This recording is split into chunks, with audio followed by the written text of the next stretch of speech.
Now, do you know that Jesus Christ did some things that are completely unique, that shows that he was interested in people?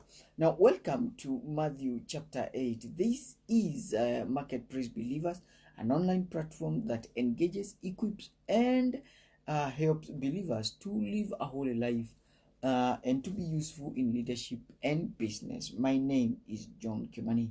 Now, in the Matthew chapter 8, there are 34 verses that are there. And Matthew subdivides this chapter into like four sections. Section number 1 is verse 1 to verse number 4, where there is healing of an invalid person. Then there is the faith of an army officer from verse 5 to 13. Then there is the healing of many people, including Peter's mother-in-law who had fever. We want to imagine it was today's COVID-19. Then that is verse 14. Verse 16 all the way to 22. Then there is a lot of people who actually wants to follow Jesus. And then that passage ends with the miracle of the storm from verse 23 to 34. And in this passage, just as a summary, we see three important things that I want to share with us today. Now we see Jesus' mighty actions. And these mighty actions are seen when Jesus Christ is healing a man with a skin disease.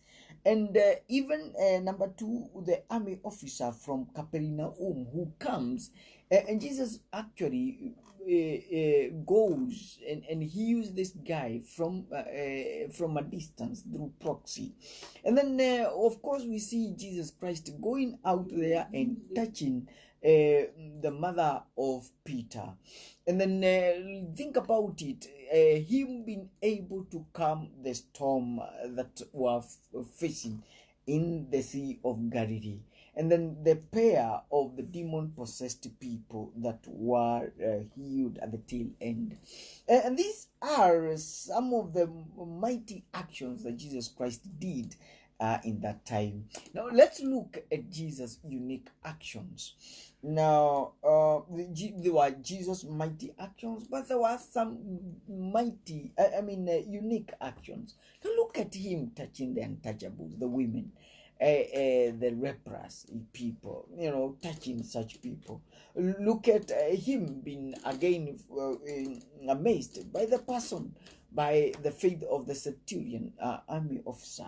And then again, we see him again touching the woman and the guy who had a skin disease. And then he's also unique that he speaks to the wind and commands it. And interesting enough is that the wind obeys him. Now, there's Jesus again, number 3, Jesus' special instructions that we see. Now, he goes and tells the one man, don't tell others about this, but tell the priest. And there's a rule, and why Jesus said tell it to the priest, because it is them who had the power to readmit him back. And again, it will be a testimony to the priest to know that Jesus Christ was powerful, Jesus Christ was great. When we look at this passage in entirety, we can see 3 major lessons that I want to share with us today. Now, Jesus has power over demonic forces. In his presence, they all run away from him. And allow us to encourage each one of us in a world that is very scary. And when we feel like the enemy is against us, we can rest assured that Jesus Christ is far much powerful than any demonic forces. And in the moment when the enemy is attacking, we can relax and thank God and praise his holy name. Because of course we know that Jesus Christ is more powerful. So if you have been attacked by the enemy, you need to relax. You need to thank God. You need to give glory to God. Because of course you know that Jesus Christ is far much more powerful than the demonic forces. So it doesn't matter what you are going through. We can thank God because Jesus Christ is is far much powerful. If we were able to run, if the demons of the day ran away from him, if he rebuked them and they ran away, even today, he can be able to rebuke that demonic situation in your life, that satanic issue that you are going through. He can be able to rebuke it because Jesus is powerful than all demons combined. And number two, Jesus is interested in people.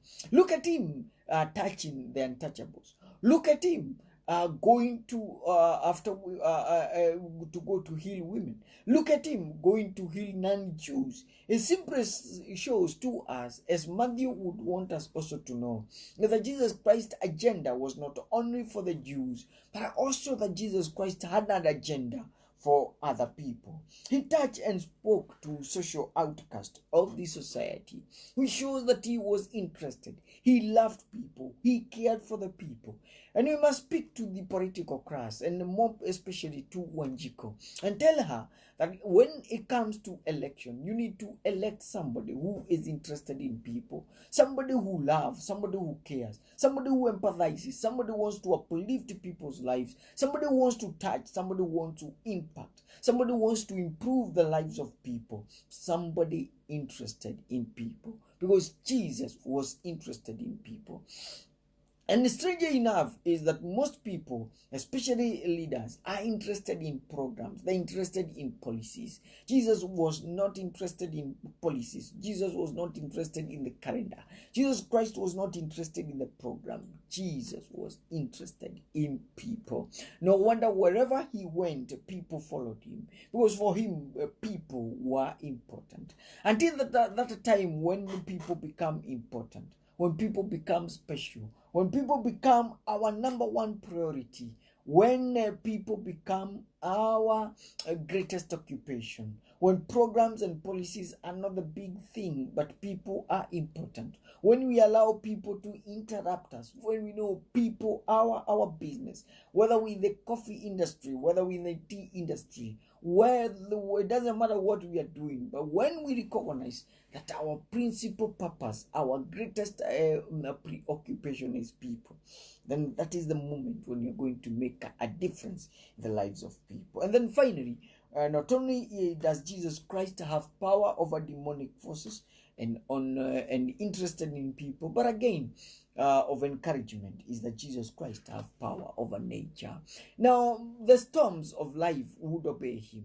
They would stop the arranging force under the command, under the rebuke of Jesus Christ. And it simply says that when Jesus Christ speaks, anything can hear him. And I encourage you today that if Jesus Christ would speak to your situation, it will calm down. If Jesus Christ would speak to your marriage, would speak to your business, would speak to your situation, then it can hear. And all what you need to do today is not to shriek, not to cry, not to yell, not to give up. Because Jesus Christ has power over your situation. Name it. Is it divorce? Is it discouragement? I don't care what it is.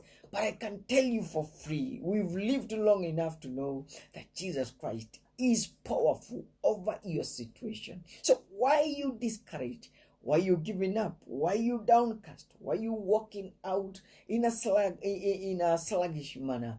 Now raise up and stand up, because Jesus Christ is powerful over the situation that you are going through. This is John Kimani. We encourage you to share and to keep on sharing this message, and we will appreciate. And until such a time as this, my name is John Kimani. Remember what you always say here in West Zekana. Have a blessed day.